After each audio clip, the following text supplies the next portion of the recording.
दोस्तों, आप लोगों को जिद्दी बिलियनर कहानी अच्छी लग रही है। आपका रिस्पॉन्स भी अच्छा है। तो मैं चाहता हूं कि आप ये कहानी को ज़्यादा से ज़्यादा शेयर भी करें और अपने दोस्तों तक जरूर पहुंचाएं। आज हम सुनेंगे एपिसोड नंबर 3, जिद्दी बिलियनर कहानी। चलिए शुरू करते हैं कहानी। तभी कविशा ने राहुल की तरफ एक बेबस नजर डाली। मयूरी के करीब लाकर कोमल आवाज में कहा, दीदी प्लीज गुस्सा मत होइए। ये सब मेरी ही गलती है। मैं आपसे हाथ जोड़कर माफी मांगती हूँ। उसकी बात सुनकर मयूरी के चेहरे पर एक रहस्यमय मुस्कान उभर आई। उसने बिना किसी हिचकिचाहट के आगे बढ़कर चाय का कप थामने के लिए हाथ बढ़ाया। जैसे मयूरी का हाथ कप के पास पहुंचा, कविशा ने बड़ी चतुराई से कप को टेढ़ा कर दिया ताकि गर्म चाय उसके अपने ही हाथ पर गिर जाए। आह! कविशा ने एक सिसकी भरी और तुरंत अपना हाथ पीछे खींच लिया, मानो दुनिया से अपना दर्द छिपाना चाहती हो। वो कांपते हुए 2 कदम पीछे हट गई। ये देखते ही कृतिका और राहुल ने एकदम से चिल्लाकर कहा, कविशा, क्या हुआ? वो दोनों झपटकर उसके पास पहुंच गए। राहुल ने कविशा का लाल पड़ता हाथ अपनी हथेली में लिया और घबरा कर पूछा, कविशा, कविशा ये कैसे हुआ? क्या तुम्हें ज्यादा दर्द हो रहा है? इससे पहले कि राहुल अपनी बात पूरी कर पाता या मयूरी पर चिल्लाता, मयूरी ने बचा हुआ गर्म पानी और चाय की पत्तियां झटके से कविशा के चेहरे पर डाल दी। वहां मौजूद हर शख्स मयूरी के इस पलटवार से सुन रह गया था। तभी नौकरानी की सिरहन भरी चीख गूंजी।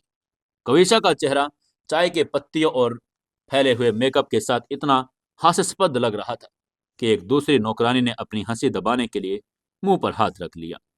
कृतिका का धैर्य जवाब दे गया। उसने मयूरी पर चिल्लाकर कहा, मयूरी, तुम्हारी हिम्मत कैसे हुई ये सब करने की? अपनी बेटे की यह हालात देखकर वो दांत भींचते हुए मयूरी पर झपटने को तैयार थी।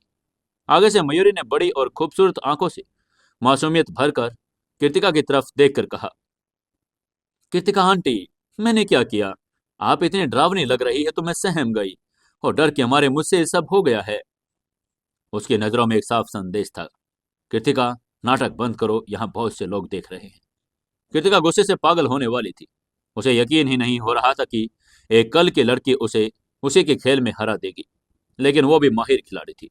उसने तुरंत अपनी आंखों में आंसू भरे और रोकर कहा, मयूरी, तुम अपनी बहन के साथ इतनी क्रूर कैसे हो सकती हो? अगर तुम्हें मुझसे नफरत है तो मुझे सजा दो ना, लेकिन इस बच्ची ने तुम्हारा क्या बिगाड़ा है? शोर सुनकर धर्मपाल मेहरा सीढ़ियों से नीचे भागता हुआ आया और ये दृश्य देखते ही वो समझ गया और उसने आते ही मयूरी पर चिल्लाकर कहा, मयूरी, ये क्या बदतमीजी है? तुम्हें कृतिका आंटी और कविशा को अपमानित करने का हक किसने दिया? मयूरी के अपने पापा से अब कोई लगाव नहीं था। अब वो जितनी उदासीन होती गई, उसका मुस्कान उतनी ही गहरी होती गई। उसने एक ठंडी मुस्कान के साथ कहा, पापा, कृतिका आंटी ने ही कहा था कि ये सब कविशा की गलती है और वो मुझसे माफी मांगे। तो मैंने सोचा कि अगर वो गलत है तो एक बड़ी बहन होने के नाते मुझे उसे सुधारना चाहिए ना। उसकी बात सुनकर धर्मपाल अवाक रह गया। उसने एक बार कृतिका को देखा और फिर अपनी बेटी को। अंत में वो बेबसी में सिर्फ एक ठंडी आंख भरकर चुप रह गया। तभी मयूरी फिर कृतिका की तरफ मुड़ते हुए बोली, कृतिका आंटी, आप किस जमाने से जी रही हैं? ये बेचारी अबला वाला नाटक अब पुराना हो गया है। शायद आप भूल गई कि मैं फिल्म अकादमी के स्टूडेंट हूँ। एक्टिंग की बारीकियों में मैं आपसे बेहतर समझती हूँ। ये कहते हुए उसने चाय का खाली कप कृतिका की तरफ बढ़ाकर मुस्कुराकर कहा, खैर, लगता है मैंने यहाँ सबका मूड खराब कर दिया, इसलिए मैं अब चलती हूँ आंटी। आप ये कप संभालिए। उसकी ये ताने भरी बातें सुनकर कृतिका का मन किया कि वो मयूरी को तमाचा जड़ दे, लेकिन वो चुप रही। उसने अपना गुस्सा पीते हुए मयूरी के हाथ से कप लिया और हाथ बढ़ाया। जैसे वो हाथ कप तक पहुंचे, मयूरी ने अपनी पकड़ ढीली कर दी। कड़क! कप जमीन पर गिरकर चकनाचूर हो गया।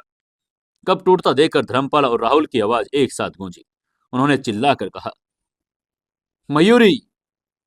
लेकिन मयूरी बिना पीछे मुड़े शान से विलास से बाहर निकल गई। तभी उसके जाते ही कृतिका अपने पति के बाहों में ढह गई, फूट फूट कर रोने लगी।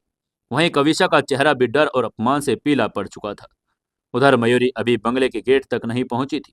उसको पीछे से राहुल की गुस्साई आवाज सुनाई दी, मयूरी, मयूरी रुक जाओ। उसकी आवाज सुनकर मयूरी रुक गई, पीछे मुड़ी। राहुल का चेहरा गुस्से से तमतमा आया हुआ था। शायद वो कविशा का बदला लेने आया था।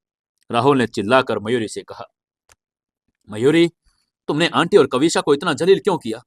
मैंने तुम्हें पहले ही बताया था। मैं और कविशा एक दूसरे को प्यार करते हैं। पिछले 3 साल से वो अमेरिका में सिर्फ तुम्हारे लिए घुट रही थी, मुझे ठुकरा रही थी। तुम इतनी मासूम लड़की के साथ इतनी क्रूर कैसे हो सकती हो? मयूरी को राहुल की बात सुनकर हंसी आ गई। क्रूर? उसने मयूरी के लिए शब्द इस्तेमाल किया, और कविशा जो धोखे की बुनियाद पर खड़ी थी, वो उसे मासूम लग रही थी। मयूरी समझ गई कि राहुल प्यार में अंधा नहीं, बल्कि मूर्ख बन चुका था। कविशा का 3 साल के लिए अमेरिका जाना कोई बलिदान नहीं, बल्कि एक सोची समझी चाल थी, ताकि वो राहुल को अपनी याद में तड़पा सके, खुद को एक पवित्र कमल की तरह पेश कर सके। मयूरी को अब अपनी हालात पर तरस आ रहा था। पिछले 3 सालों में जब वो अपनी माँ के इलाज के लिए पाई पाई जोड़ रही थी, राहुल अमेरिका जाकर कविशा से मिल रहा था। क्या ये वही लड़का था जिसने कभी उससे प्यार किया था? मयूरी सीधी तनकर खड़ी हुई और उसने एक फीकी मुस्कान के साथ कहा, अगर मैं दोस्त न बनती तो तुम्हारी कविशा की मासूमियत इतनी चमकती कैसे? अब मुझे अकेला छोड़ दो राहुल। तुम दोनों की जोड़ी वाकई कमाल है। मेरी दुआएं तुम्हारे साथ है। उसकी बात सुनकर राहुल ने गुस्से में अपनी मुट्ठी भींच ली, दांत पीस कर बोला, तुम? वो मयूरी की बेरुखी देखकर तिलमिला उठा था। उसे उम्मीद थी कि मयूरी रोएगी, उसे रोकने की मिन्नत करेगी, लेकिन यहाँ तो वो उसे दूसरी लड़की की तरफ धकेल ही रही थी। तभी राहुल को अचानक अपनी श्रेष्ठता का एहसास हुआ और घमंड से बोला, मयूरी, मैं जानता हूं तुम मुझसे सालों से प्यार करती हो, लेकिन प्यार जबरदस्ती नहीं किया जा सकता। मैं कविशा के साथ रहना चाहता हूं। तुम बस मुझ पर अपना एक एहसान समझो कि मैंने तुम्हें अब तक सहा है। वहां मयूरी के पास अब हंसने की भी ताकत नहीं बची थी। उसे अपनी 18 साल की उम्र के उस फैसले पर पछतावा हुआ जब उसने राहुल का हाथ थाम लिया था। उसने गहरी सांस ली, थकान भरी आवाज में कहा, राहुल, चलो हम अपनी सगाई तोड़ देते हैं। उसकी ये बात सुनकर राहुल का शरीर जैसे जम गया। उसने खुद ब्रेकअप की बात सोची थी, लेकिन मयूरी के मुंह से सुनकर उसके दिल में एक तीखा दर्द हुआ। उसे लगा जैसे कोई बहुत कीमती चीज हमेशा के लिए छिन गई हो। तभी आसमान में बारिश की बूंदें गिरने लगी, माहौल को और भी ठंडा कर दिया। कुछ देर चुप रहने के बाद राहुल ने भारी आवाज में कहा, ठीक है, लेकिन वो जेड का कंगन वापस कर दो, जो हमारे परिवार की निशानी है। मैं उसे अब कविशा को देना चाहता हूँ। ये कहकर मयूरी के रिएक्शन का इंतजार करने लगा। आगे से मयूरी ने बिना पलक झपकाए कहा, जरूर, वो कंगन तुम्हारे परिवार का है और मैं उसे कल तुम्हें लौटा दूंगी। वह अभी मेरे पास नहीं है। ये कहते हुए मयूरी मुड़ी और जाने लगी। तभी एक काली छतरी उसके ऊपर तन गई और हेमंत का मुस्कुराता हुआ चेहरा सामने था। हेमंत ने मुस्कुराकर कहा, मयूरी, आंटी को तुम्हारी चिंता हो रही थी कि बारिश शुरू हो गई है। तुम अभी तक उनके वापस पास नहीं लौटी, इसलिए उन्होंने मुझे तुम्हें लेने भेजा है। हेमंत की बात सुनकर उसको अपने सामने देखकर मयूरी ने राहत की महसूस हेमंत का शुक्रिया अदा करके कहा, शुक्रिया हेमंत, चलो अब चलते हैं। ये कहकर वो हेमंत के साथ आगे बढ़ गई। जैसे वो आगे बढ़ी, पीछे से राहुल के दांत किटकिटाने की आवाज आई। उसने बड़बड़ा कर कहा, मयूरी, शाबाश, बहुत अच्छे। ये कहते हुए उसने अचानक राहुल ने झपट कर मयूरी की कलाई पकड़ ली। वो पूरी तरह भीग चुका था। उसकी आंखें किसी घायल जानवर की तरह जल रही थी। उसने चिल्लाकर कहा, मयूरी, तुमने तो अपना नया शिकार पहले ही ढूंढ रखा था। क्या तुम इसी पल का इंतजार कर रही थी कि कब शिकाई टूटे और तुम इस लड़के के पास भाग सको? मुझे तुमसे घिन आती है मयूरी। लेकिन आगे से मयूरी ने कोई शोर शराबा नहीं किया। उसने शांत भाव से अपने गीले बालों को कान के पीछे किया और शालीनता से कहा, राहुल, अगर मैं इतनी ही घिनौनी हूं तो मेरा हाथ छोड़ दो। लेकिन राहुल ने पकड़ और मजबूत कर दी, इतने की मयूरी की कलाई टूटने को हो गई। उसने चिल्लाकर आगे कहा, तुम हद पार कर रही हो मयूरी। तुम में और एक सड़क छाप वेश्या में क्या फर्क रह गया? तुम सब एक जैसी कमीनी हो। अब उसकी बात सुनकर मयूरी की आंखों में आंसू भर आए। केवल वही जानती थी कि इस चकाचौंध भरी मनोरंजन की दुनिया में अपनी गरिमा को बचाने के लिए उसने कितनी बड़ी कीमत चुकाई। राहुल, जिसे वो अपनी सब कुछ मानती थी, उसे अब वही वेश्या कह रहा था। इसी बीच कविशा भी बाहर आ गई। एक साइड खड़ी ये सब देखने लगी। लेकिन जैसे ही मयूरी राहुल की बात का जवाब देने ही वाली थी, हेमंत ने आगे बढ़कर उसके कंधे पर हाथ रखा। उसका चेहरा गुस्से से तमतमाया हुआ था। उसने गुस्से में भारी आवाज में कहा, मिस्टर राहुल, अपनी जबान को लगाम दीजिए। यह एक सभ्य समाज है। मयूरी ने आपसे हाथ छोड़ने को कहा है। क्या आपको सुनाई नहीं देता? अगर आपने उसे अभी नहीं छोड़ा तो मैं पुलिस बुला लूंगा। लेकिन आगे से राहुल ने हिकारत में हेमंत की साधारण जींस और शर्ट को देखकर कहा, पुलिस? बीच में टांग अड़ाने वाले तुम कौन हो? क्या तुम इसके साथ सोना चाहते हो? तुम्हें पता भी है कि इसकी कीमत क्या है? क्या तुम इसे अफोर्ड कर पाओगे? राहुल अब और भी ज्यादा हद से गिर रहा था। हेमंत को अब और भी ज्यादा गुस्सा आ रहा था। उसने गुस्से में चिल्लाकर कहा, तुम्हारी हिम्मत कैसे हुई? लेकिन इससे पहले कि वो अपनी बात पूरी कर पाता, चटाक एक जोरदार तमाचे की आवाज गूंजी। मयूरी का हाथ राहुल के गाल पर छप गया था। राहुल सन्न रह गया। उसने अपनी लाल आंखों से मयूरी को देखा। उसका मन कर रहा था कि उसका गला घोट दे, लेकिन जैसे ही उसकी नजर मयूरी के चेहरे पर पड़ी वो ठिठक गया। मयूरी की नाक लाल हो चुकी थी। उसकी आंखों में आंसू गिर रहे थे और वो रो रही थी। तभी मयूरी ने मौके का फायदा उठाकर अपना हाथ झटक लिया। जाने से पहले उसने बहुत धीमी और टूटी आवाज में कहा, राहुल, काश मैं तुमसे मिली ही नहीं होती। तभी राहुल को अचानक एक खालीपन का एहसास हुआ। वो घबराकर फिर से उसके हाथ पकड़ने के लिए आगे बढ़कर कहा, मयूरी, मयूरी रुको, नहीं रुको मयूरी। लेकिन हेमंत ने उसे बीच में रोक दिया, धक्का देकर कहा, हाँ, मयूरी से चिपकना बंद करो। मयूरी के लिए अब तुम्हारा कोई मोल नहीं है। कोई मोल नहीं। ये शब्द राहुल के सीने में तीर की तरह चुभे। वो गुस्से से पागल हो गया और उसने हेमंत की तरफ झपट कर चिल्ला कर कहा, मैं चेतावनी दे रहा हूं, हमारे बीच में आने की हिम्मत मत करना, वरना अंजाम बुरा होगा। लेकिन हेमंत भी पीछे नहीं हटा। दोनों के बीच धक्का मुक्की और हाथापाई शुरू हो गई। तभी मयूरी उन्हें रोकने के लिए बीच में आई, लेकिन राहुल ने झटके से उसे पीछे धकेल दिया। मयूरी लड़खड़ाकर पीछे गिर गई। उसी छीना झपटी में मयूरी के बैग की पट्टी टूट गई। उसने अंदर रखी वो कीमती घड़ी उछलकर कीचड़ और पानी के एक गड्ढे में जा गिरी। ये देखते ही मयूरी स्तब्ध रह गई। वो सिद्धार्थ की घड़ी थी, लेकिन उसे उठाने के बजाय मयूरी ने किनारे खड़ी कविशा को ताना मारकर कहा, कविशा, बस इतना ही दम है तुम में? तुम्हारा बॉयफ्रेंड मेरे लिए लड़ रहा है और तुम तमाशा देख रही हो? कविशा, जो अब तक राहुल को मयूरी के पीछे भागता देखकर जल रही थी, तुरंत हरकत में आ गई।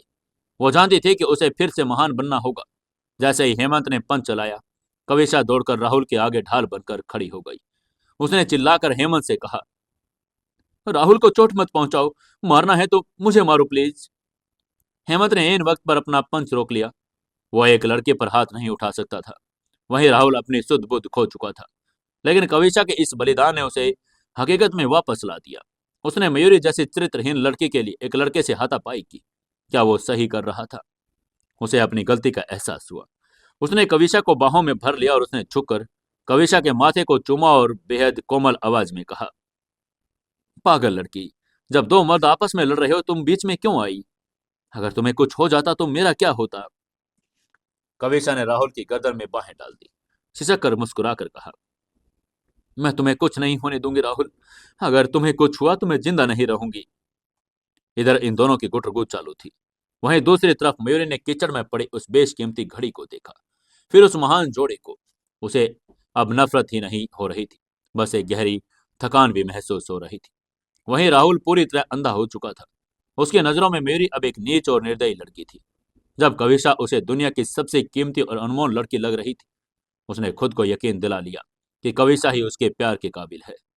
दूसरी तरफ जब मयूरी कीचड़ से वो घड़ी उठा रही थी, तो हेमंत उसकी मदद के लिए झपटा। उसने अपनी आस्तीन से घड़ी का पानी पोंछा, लेकिन ये देखकर उसके चेहरे पर हवाइयां उड़ने लगी। घड़ी अब बंद हो चुकी थी। वहीं मयूरी का मन हुआ कि वहीं बैठकर फूट फूट कर रो दे। उसकी जिंदगी में पहले ही दुखों का पहाड़ था, अब ये। उसे पता था कि यह घड़ी साधारण नहीं है। अगर उस अजनबी ने फोन किया तो वो उसके इतने पैसे कहां से लौटाएगी? उसने कांपते हाथों से घड़ी को अपने बैग में रखा और तय किया, किसी वर्कशॉप में जाकर देखेगी कि यह घड़ी रिपेयर हो सकती है। घड़ी रखने के बाद मयूरी ने भारी मन से हेमंत से पूछा, हेमंत, कहीं तुम्हें कोई चोट तो नहीं आई? उसे दुख था कि उसकी वजह से एक निर्दोष इंसान को अपमान सहना पड़ा। लेकिन आगे से हेमंत ने मुस्कुराकर सिर हिलाकर कहा, मैं ठीक हूं मयूरी, चलो अब चलते हैं यहां से। उसकी बात सुनकर मयूरी भी उसके पीछे चल पड़ी। बिना राहुल की तरफ देखे आगे बढ़ गई। राहुल की निगाहें मयूरी की पीठ पर टिकी थी। उसे उम्मीद थी कि मयूरी कम से कम एक बार पीछे मुड़कर उसे सफाई देगी। लेकिन जब वो खामोशी से चली गई तो राहुल के सीने में जलन और बढ़ गई। तभी उसकी बाहों में सिमटी कविशा ने धीरे से फुसफुसाया। राहुल, क्या दीदी ने किसी बहुत अमीर आदमी से दोस्ती कर ली? वो घड़ी, वो 18 कैरेट व्हाइट गोल्ड की विंटेज घड़ी थी। मैंने उसे जिनेवा की नीलामी में देखा था। उसकी कीमत लगभग 40 करोड़ रुपए है। कविशा की ये बात सुनकर राहुल की आंखें पत्थर जैसी ठंडी हो गई। उसे अब यकीन हो गया कि मयूरी वाकई गिर चुकी है। वह रसूखदार लोगों और जवान लड़कों दोनों को एक साथ फंसा कर चलती है। उसे मयूरी से घिन आने लगी। राहुल ने कविशा को गोद में उठा लिया और मयूरी की यादों को जहन में छिटक कर कविशा से कहा, कविशा, जब तुमने मेरे लिए पंथ सहा तो क्या तुम डरी नहीं? आगे से कविशा ने मासूमियत के साथ जवाब दिया, डर तो लग रहा था, लेकिन तुम मेरे लिए सब कुछ हो। मैं जानती हूँ कि तुम दीदी की हरकतों से परेशान हो, इसलिए तुम्हें गुस्सा आ गया था। मुझे दुख है कि वो हमें छोड़कर चली गई। कविशा ने बड़ी चालाकी से राहुल के झगड़ने का कारण जलन के बजाय परवाह बता दिया। वहीं राहुल को अपराध बोध हुआ, लेकिन गहराई में वो जानता था कि वह इसलिए लड़ा क्योंकि उसे जलन हो रही थी। राहुल ने कविशा की आंखों में देखकर कहा, चलो उसे भूल जाते हैं। अच्छा हुआ कि मेरी और उसकी सगाई टूट गई। अब इसी खुशी में हम आज रात साथ में रहेंगे। वहीं कविशा अंदर ही अंदर जीत का जश्न मना रही थी, लेकिन वो जानती थी कि उसे अपनी पवित्रता का नाटक जारी रखना है। उसने राहुल के मुंह पर हाथ रखकर उसको बीच में ही रोक कर कहा, अभी नहीं राहुल, माँ ने कहा है कि शादी से पहले लड़की को अपनी मर्यादा रखनी चाहिए। वो जानती थी कि लड़के उस चीज की कद्र नहीं करते जो आसानी से मिल जाए। उसकी ये चाल काम कर गई। राहुल उसकी इस मर्यादा पर और फिदा हो गया। उसने उसे दीवार से सटाया और कहा, ठीक है, लेकिन कम से कम एक किस तो करने दो। इधर ये कपल प्यार में डूब गया था। वहीं बाहर बारिश में चलते हुए हेमंत ने मयूरी को ढाढ़स बंधाकर कहा, मयूरी, अगर वो आदमी तुम्हें फिर से परेशान करे तो मुझे बताना, मैं उसे देख लूंगा। उसकी बात सुनकर मयूरी भावुक हो गई, लेकिन वो हेमंत को गलत उम्मीद नहीं देना चाहती थी। वो रुकी, सीधे उसकी आंखों में देखकर बोली, हेमंत, वो मेरा मंगेतर था। हमारी सगाई भले ही टूट गई, लेकिन मैं अभी किसी और रिश्ते के लिए तैयार नहीं। हालांकि तुम बहुत अच्छे हो, लेकिन तुम मेरे टाइप के नहीं हो। तुम मुझसे बेहतर लड़की के हकदार हो। उसकी बात सुनकर हेमंत थोड़ा ठिठका, फिर हंस पड़ा और उसने हंसकर कहा, मयूरी, मैं तुम्हें पसंद करता हूं, ये मेरा पर्सनल फैसला है। मैं बदले में कुछ नहीं मांग रहा। बस जब तुम मुश्किल में हो तो मुझे साथ रहने दो। उसकी बात सुनकर मयूरी निरुत्तर हो गई। हेमंत की निस्वार्थ बातों के बाद उसके पास कहने के लिए कुछ नहीं बचा था। शायद हेमंत को सबसे ज्यादा समय की जरूरत थी, लेकिन मयूरी के पास देने के लिए वो भी नहीं था। मयूरी नहीं चाहती थी कि हेमंत उससे कोई उम्मीद लगाए, इसलिए उसने स्पष्ट लहजे में कहा, ठीक है हेमंत, मेरा साथ देने के लिए शुक्रिया, लेकिन अब मुझे कॉलेज जाना चाहिए। अलविदा। हेमंत भी अब उसे कॉलेज छोड़ने की जिद नहीं कर पाया, क्योंकि वो मयूरी के स्वाभिमान स्वभाव को जानता था। वो नहीं चाहता था कि मयूरी उससे नफरत करने लगे। उसने अपना छाता मयूरी की तरफ बढ़ाकर कहा, बारिश तेज है, इसे ले जाओ। लेकिन मयूरी ने मना करके कहा, नहीं नहीं, मेरा कॉलेज पास में ही है, इसलिए तुम्हें इसकी ज्यादा जरूरत है। मयूरी इतना कहकर बारिश में ही दौड़ पड़ी। वो हेमंत को कोई उम्मीद नहीं देना चाहती थी। उसका मानना था कि किसी भी अच्छाई का फायदा उठाना भी एक तरह का शोषण है। सड़क पर चलते हुए दुकानों के छज्जों का सहारा लेकर खुद को बचाने लगी। तभी उसके बैग में रखा फोन बज गया। स्क्रीन पर अननोन नंबर देखकर उसने हिचकिचाकर कॉल उठाया और कहा, हेलो। फोन के दूसरी तरफ से एक बेहद गहरी और मदहोश कर देने वाली आवाज आई, हेलो, क्या मेरी घड़ी आपके पास है? अगर आप फ्री हैं तो मैं उसे लेने आ सकता हूँ। ये सुनते ही मयूरी का दिल धक से रह गया। वो घड़ी तो टूट चुकी थी। मयूरी घबरा गई और उसने घबरा कर कहा, ओह, वो भी असुविधा है। घड़ी मेरे हॉस्टल के कमरे में है, मैं भी बाहर हूँ। मयूरी ने घबराहट में झूठ बोल दिया। दूसरी तरफ से उस आदमी ने संक्षिप्त सवाल करके कहा, आप कहाँ हैं? मयूरी ने घबराहट में पास के सड़क बोर्ड को पढ़ा और कहा, मैं बाउ स्ट्रीट पर हूँ। मैं फुर्सत मिलते ही आपको फोन करूंगी। उसके बाद सुनते ही दूसरी तरफ सन्नाटा छा गया। कभी 2 मिनट तक कोई आवाज तक नहीं आई। मयूरी को लगा कि शायद कॉल कट गया। तभी उसके बगल में एक बीप की आवाज हुई। एक काली आलीशान गाड़ी उसके पास आकर रुक गई। जैसे ही गाड़ी की खिड़की नीचे हुई, मयूरी के होश उड़ गई। सामने वही तराशा हुआ सुंदर चेहरा था, गहरी काली आंखें और मखमली लाल होठ। होटल की वो रात बिजली की तरह उसके दिमाग में कौंध गई। उसे याद आया कि उसने इस अजनबी को चूमा था। वो शर्म से पानी पानी हो गई। वहीं गाड़ी में बैठा सिद्धार्थ बिल्कुल शांत और शालीन दिख रहा था। उसके उसने फोन हिलाकर सहजता से कहा, मिस मेहरा, कैसी हैं आप? मयूरी पूरी तरह भीग चुकी थी। उसके बाल चेहरे पर चिपके थे। उसने लड़खड़ाती आवाज में कहा, हेलो, आपकी घड़ी वास्तव में मेरे हॉस्टल में है। तभी सिद्धार्थ ने बिना किसी भाव के अधिकारपूर्ण लहजे में कहा, अंदर आ जाओ, मैं तुम्हें कॉलेज छोड़ देता हूं। मयूरी समझ गई कि उसने खुद के लिए गड्ढा खोद लिया। वो चाहकर भी मना नहीं कर पाई और गाड़ी का दरवाजा खोलकर अंदर बैठ गई। गाड़ी का इंटीरियर सादा लेकिन बहुत कीमती था। मयूरी का डर था कि उसके भीगे कपड़ों से सीट खराब हो जाएगी, लेकिन तभी सिद्धार्थ ने खिड़की बंद की और हीटर चालू कर दिया, जिससे मयूरी के ठंडे शरीर को एक सुकून देने वाली गर्माहट महसूस हुई। सिद्धार्थ की शर्ट की आस्तीनें कोहनी तक चढ़ी थी, जिसे उसकी मांसल बाहें और हाथ स्टीयरिंग पर बहुत आकर्षक लग रहे थे। उसका हर एक मुंह उसकी परिपक्व और रसूख को बयां कर रहा था। जैसे मेरी उसकी शख्सियत का अंदाजा लगा रही थी, सिद्धार्थ ने रियर व्यू मिरर में देखकर कहा, दरवाजे की पॉकेट में तौलिया है, खुद को सुखा लो। उसकी बात सुनकर मयूरी ने एक नीला धारीदार तौलिया निकाला। उसकी खूबसूरत उतनी ही सलीकेदार थी कि जितना वो आदमी। उसने अपना चेहरा और गर्दन पोंछना शुरू किया, लेकिन तभी एक अनहोनी हो गई। तौलिया का एक धागा उसके सफेद शर्ट के बटन में फंस गया। जैसे उसने तौलिया खींचा, शर्ट का तीसरा बटन टूटकर नीचे गिर गया। यही मयूरी का चेहरा एकदम पीला पड़ गया। उसकी शर्ट के खुले हिस्से से उसकी गोरी त्वचा साफ दिखाई दे रही थी। बारिश की कुछ बूंदें अभी भी उसके जिस्म पर मोतियों की तरह चमक रही थी। कार के बंद शीशों और हीटर के गर्माहट के बीच मयूरी को अपनी सांसें भारी महसूस होने लगी। मयूरी के झटके से अपनी छाती पर हाथ रख लिया। उसकी सांसें तेज थी। उसने सतर्क होकर रियर व्यू मिरर में देखा, जहां उसकी नजरें सिद्धार्थ की गहरी और शांत आंखों में मिली। सिद्धार्थ ने एक पल के लिए मयूरी की घबराहट को देखा, फिर उसकी बेबसी पर एक हल्की, लगभग न दिखने वाली मुस्कान बिखरी और नजरें सड़क पर टिका ली। मयूरी का चेहरा शर्म से तमतमा गया। उसे एहसास हुआ कि सिद्धार्थ की नजरों में कोई गंदगी नहीं थी। वो बहुत शालीन और सेल्फ कंट्रोल्ड व्यक्ति था। उसे लगा कि वो खुद ही ज्यादा सोच रही थी। माहौल में भारीपन को कम करने के लिए उसने कहा, मुझे माफ करना, मैंने आपकी गाड़ी की कीमती सीट गीली कर दी। आगे से सिद्धार्थ ने बिना पीछे देखे संक्षिप्त जवाब देकर कहा, चिंता मत करो, कोई बड़ी बात नहीं। उसकी बात सुनकर मयूरी अवाक रह गई। उसे लगा कि इस आदमी से बात करना किसी दीवार से बात करने जैसा है। बहुत ही नापातुला। लगभग 10 मिनट के भीतर वो हॉस्टल पहुंच गए। सिद्धार्थ ने बड़ी सहजता से कार पार्क की। तभी मयूरी ने उससे कहा, आप यहीं रुकिए, मैं ऊपर से छाता लेकर आती हूँ ताकि आप भीग न जाएं। लेकिन सिद्धार्थ ने बिना कुछ कहे दरवाजा खोला। तभी मयूरी ने डिग्गी के ढक्कन और बंद होने की आवाज सुनी। फिर उसकी तरफ का दरवाजा खुला और सिद्धार्थ हाथ में एक बड़ा सा काला छाता लिए खड़ा था। उसने शांति से कहा, चलो साथ चलते हैं। मयूरी ने खुद को मन ही मन कोसा। जाहिर है ऐसे व्यवस्थित आदमी की कार में छाता पहले से मौजूद होगा।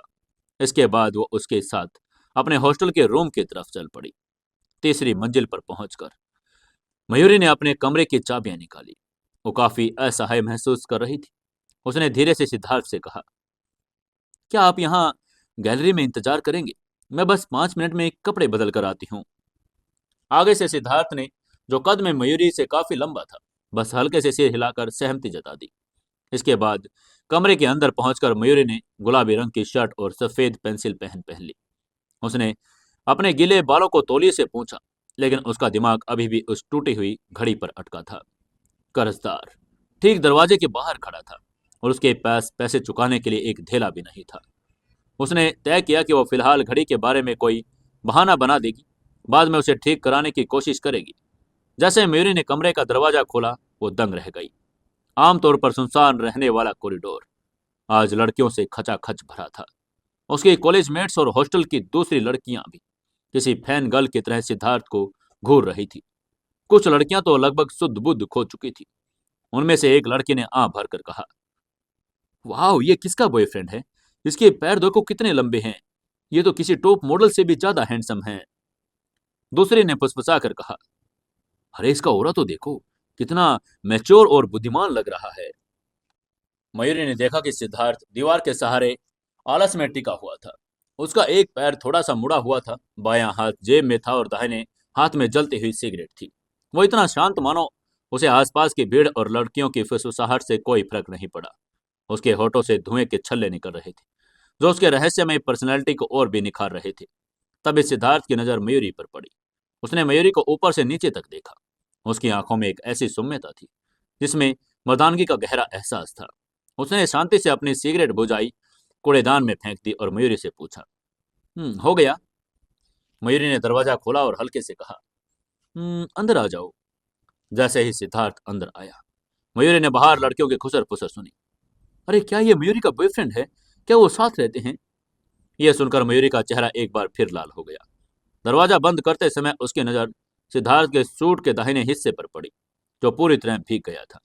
मयूरी को झटके का एहसास हुआ कि छाते के नीचे चलते सिद्धार्थ ने उसे पूरी तरह कवर किया, जिसकी वजह से वो खुद बारिश में भीग गया। वो वास्तव में एक जेंटलमैन था। मयूरी को यह कहते हुए झिझक हो रही थी, लेकिन उसकी भीगी हालात देखकर उसने हिम्मत जुटाकर कहा, वो आपका सूट काफी भीग गया है। क्या आप उसे उतार देंगे? मैं पंखे में उसे सुखा देती हूँ, वरना आपको सर्दी लग जाएगी। आगे से सिद्धार्थ ने बस इतना कहा, ठीक है। वो मुड़ा नहीं, बल्कि मयूरी के सामने ही अपने सूट के बटन खोलने लगा। मयूरी ने तेजी से आगे बढ़कर उसका सूट थाम लिया। सूट सिद्धार्थ के शरीर की तपिश में अभी भी गर्म था। जैसे ही मयूरी ने उसे हैंगर पर टांगा, उसकी आंखों में सिद्धार्थ का वो सुगठित शरीर घूम गया। इस्त्री की हुई काली कमीज के नीचे उसके चौड़े कंधे, पतली कमर और मजबूत मांसपेशियां लग रही थी। वो मयूरी ने पंखा तेज किया, लेकिन उसका मन कीमती सूट की बनावट देख रहा था। उसने अंदाजा लगाया कि एक सूट की कीमत उसके हॉस्टल जैसे कई कमरे खरीदे जाएंगे। वो पीछे मुड़ी और उसने अपनी पलकें झपकाकर झूठ बोलकर कहा, ओह, मुझे अभी याद आया कि आपकी घड़ी यहाँ नहीं है। मैं उसे हॉस्पिटल में माँ के पास भूल गई। मैं कल या परसों आपको वो पक्का लौटा दूंगी। सिद्धार्थ ने 3 सेकंड तक खामोशी में मयूरी को देखा, फिर कहा, ठीक है। उसकी सहमति पाते ही मयूरी ने राहत की सांस ली। वो कमरे की इकलौती लकड़ी की बेंच पर बैठ गया। उसके लंबे पैर और सलीकेदार बैठने का अंदाज उस पुराने कमरे के माहौल को बिल्कुल अलग बना दिया, मानो कोई राजा किसी झोपड़ी में बैठा हो। असहजता को कम करने के लिए मयूरी को खांसी आ गई। उसे भूख भी जोरों की लगी थी, इसलिए उसने सिद्धार्थ से पूछा, क्या आपने खाना खा लिया? मेरे पास सिर्फ इंस्टेंट नूडल हैं, क्या आप खाएंगे? सिद्धार्थ की नजर मयूरी के छोटे से पलंग पर गई, जहां पिंक टेडी बियर और सलीके से तह किया हुआ कंबल रखा था।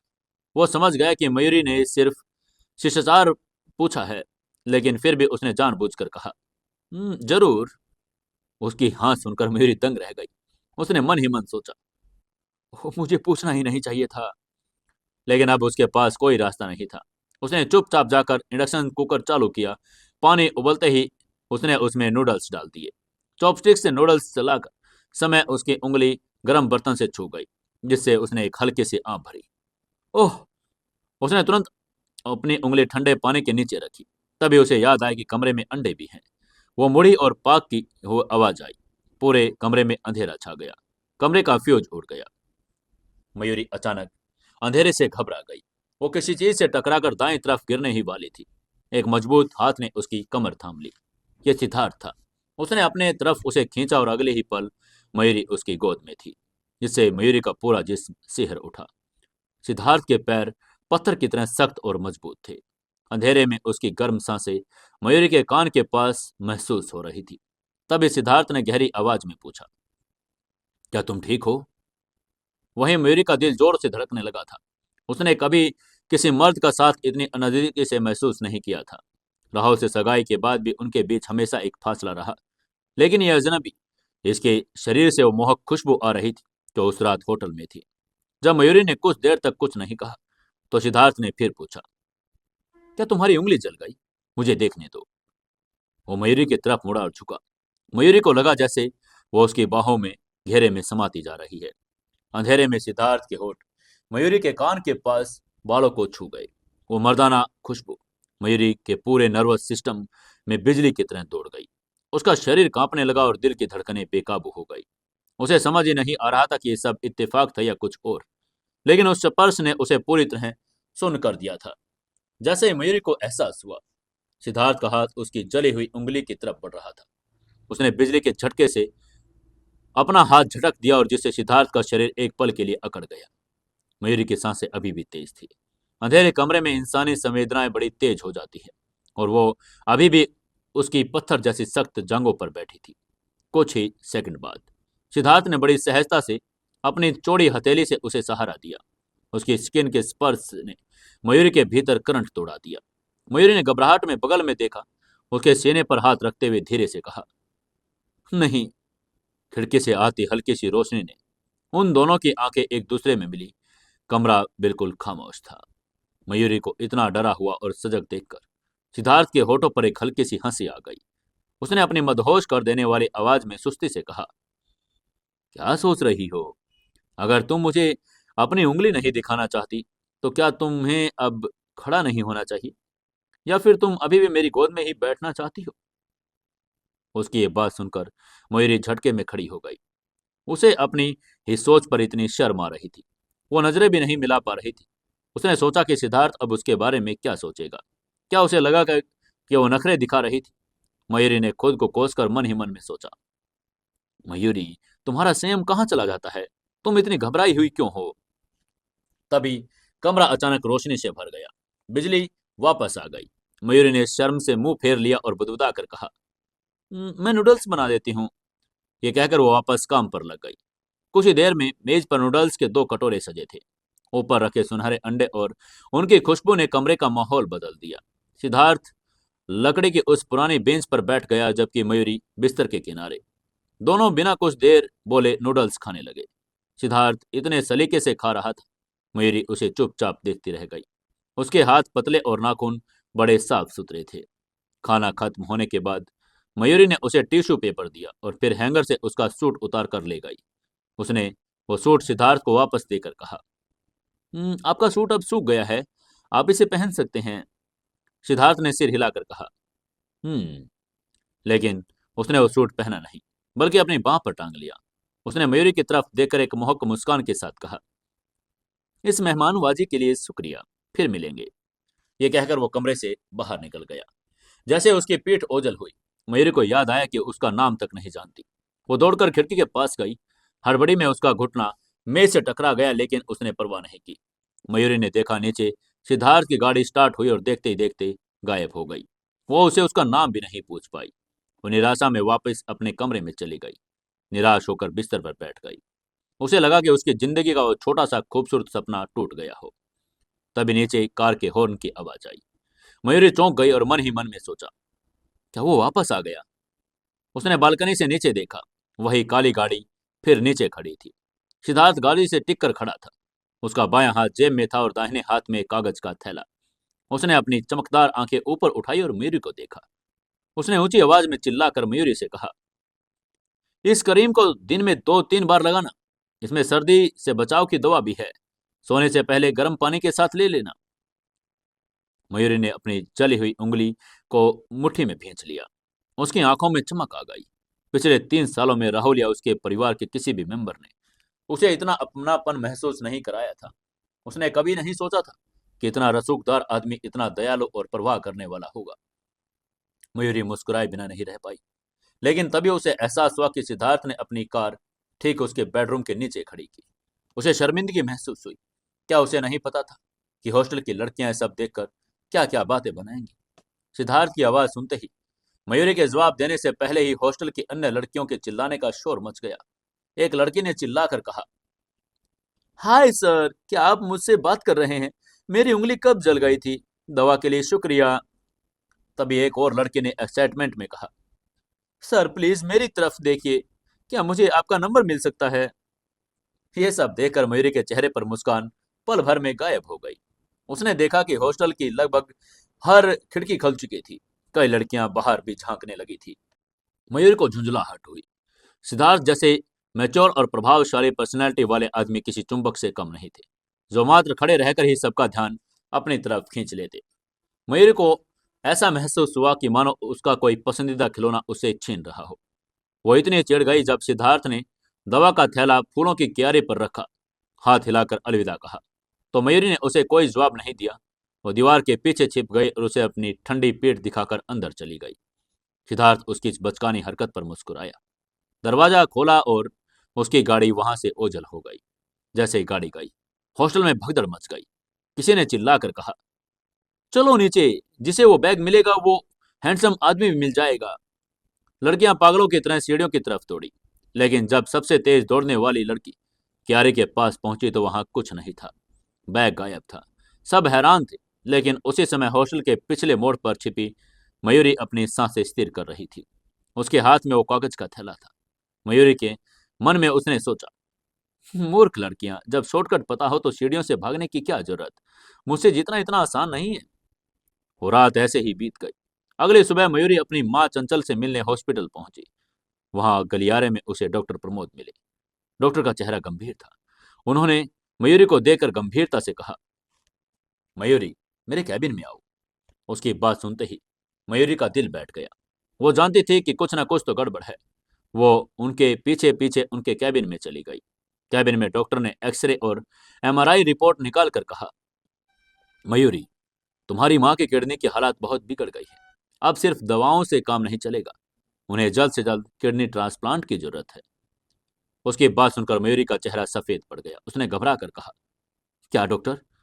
डॉक्टर ने आगे बताकर कहा, अच्छी खबर यह है कि एक डोनर मिल गया।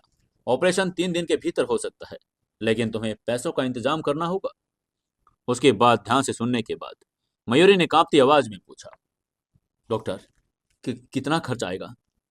डॉक्टर ने एक उंगली उठाकर कहा, डोनर की सब्सिडी, सर्जरी और बाद की दवाओं को मिलाकर कुल 1 करोड़ रुपए की जरूरत होगी। 1 करोड़! सुनते ही मयूरी के पैरों तले की जमीन खिसक गई। उसके पास इतने पैसे कहां से आएंगे? उसने रूंधे हुए गले से पूछा कि सर्जरी के बाद मां कितने साल जी पाएंगी। डॉक्टर ने सांत्वना देकर कहा कि अगर सही देखभाल की जाए तो वो कई सालों तक स्वस्थ रह सकती है। डॉक्टर से बात करने के बाद मयूरी वार्ड में अपनी मां से मिलने गई। चंचल का चेहरा पीला पड़ गया था, लेकिन अपनी बेटी को देखकर उसने अपना दर्द छिपा लिया। प्यार से बातें करने लगी। मयूरी भी मुस्कुराती रही, लेकिन अंदर से वो टूट रही थी। वो माँ को टेंशन नहीं देना चाहती थी, इसलिए उसने अपनी माँ को कुछ नहीं बताया। कुछ देर उसके साथ बिताने के बाद वो वहां से निकल गई। हॉस्पिटल के बाहर निकलते ही मयूरी की आंखों में आंसू बहे निकले। वो अपनी माँ को खोने के ख्याल से कांप रही थी, लेकिन उसने जल्द ही अपने आंसू पोंछे। ये कमजोर होने का नहीं, लड़ने का समय था। उसने तुरंत अपनी मैनेजर कम दोस्त मधु को फोन लगाया। जैसे उसने फोन उठाया, मयूरी से उससे कहा, हेलो मधु, मुझे तुरंत 1 करोड़ की जरूरत है। क्या कोई ऐसा काम जिससे मैं इतनी बड़ी रकम जल्दी से कमा सकूं? उसकी बात सुनते ही आगे से मधु ने हैरान होकर कहा, 1 करोड़? मयूरी, तुम इतनी बड़ी स्टार नहीं हो कि तुम्हें एडवर्टाइजमेंट या बड़ी फिल्म मिले। इतनी बड़ी रकम रातों रात कमाने का सिर्फ एक रास्ता है।